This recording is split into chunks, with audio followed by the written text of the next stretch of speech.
diran hablaha jaaliyada Sool Sanaag iyo Cayn ee degan magaalada Leicester ee cariga Ingiriiska ayaa waxa waday qaar ka tirsan hablahaasi oo iyagu soo booqday cisbitaalka guud ee magaalada Laascaanood iyagoo halkaasi ay goobjoog ka hayeen hablaha jaaliyada Sool Sanaag iyo Cayn ee deeqdan guddoonsiinayay Dr. Cabdi Maxamed Buraale ayaa waxa kamid ah waxyaabihii ay guddoonsiinayay kamid ahaayeen laba taangi oo kuwa biyaha lagu shubto nooca waaweyn ah shidaal loogu talagalay in lagu shubo mishiinada u shaqeeya cisbitaalka sidoo kale waxay gaarsiiyeen cunooyin bukaanada loo kariyo deeqdan oo hay deeqdii ugu ballaarnayd ay soo gaarsiiyeen gabdho iyagu ka soo jeeda deegaanadani ayaa waxa ka guddoomay Dr. Cabdi Maxamed Buraale wuxuuna halkaas uga mahad celiyay gabdhaha deeqdan soo gaarsiiyay iyo gabdhahan iyagu ka soo kicitamay cariga Ingiriiska ee ka tirsan jaaliyada Sool Sanaag iyo Cayn ee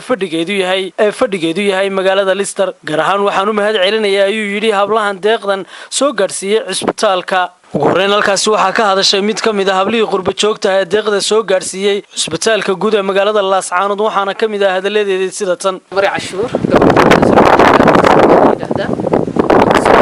magaalada jaaliyada Sool Sanaag iyo Cayn oo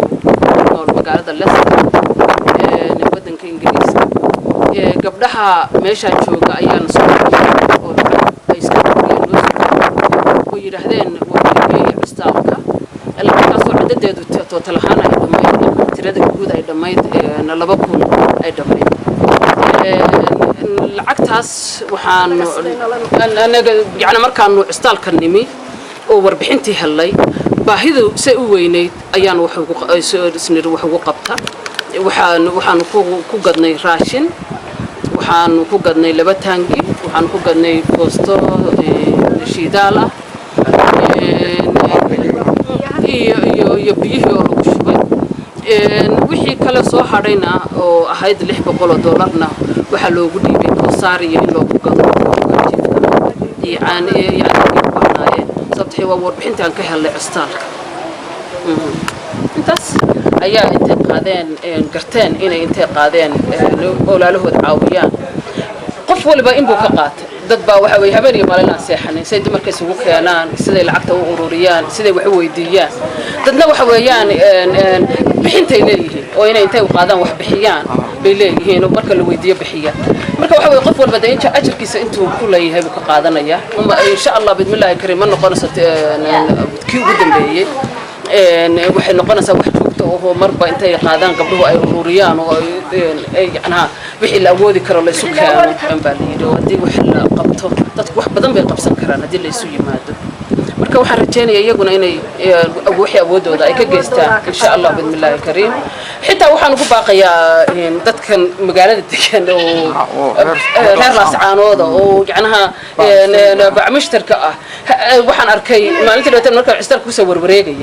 meelo yar oo wastaad yar u baahan oo in la sameeyo u baahan waxyaalahaas yar yacnaha xitaa raashinka haddii qof walba ku sadaqadaysto intaasoo kiilo xitaa dadka shicibka loo dhex maro qof walba waxa weeyaan dadka bukaan socodka meesha jiifa ma ka dareerayaan marka waxaan ugu baaqayaa qof kasta yacni isaga akhriyadiisa u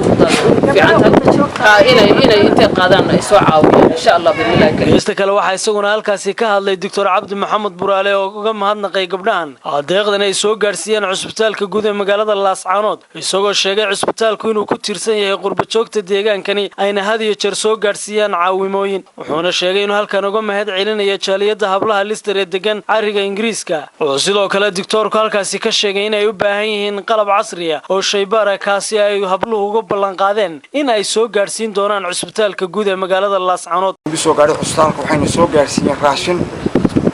iyo lacag iyo laba taangi oo soo sameeyay kichar si biyaha loogu shubo biyaha macaan iyo biyaha qadhaadh raashinka loogu diyaar gareeyo iyo foosto shidaal oo matoorka cisbitaalka lagu shubay waana inoogu ballan qaadeen inay macaawino dambe oo mar kale ayna soo gaarsiiyaan haddii alla hadba baahideedu waxay noqoto waa u sheegno waxaanu baahida loo baahan yahay ugu horeysa waa raashinka bukaan jiifka waxaa ku xiga shaybaar haddii shaybaar loo awoodi karo shaybaaradii oo kala qaalisan mid 4,000 mid 3,000 mid 2,000 hadduu wixii naloo heli karo isla markaana qayb emergency-ga oo awalku markiiba imanayo waxay u baahan tahay waxay u baahan tahay macaawin u baahan tahay iyaduna Cabdi Kariin Nolol Somali Channel TV magaalada Laascaanood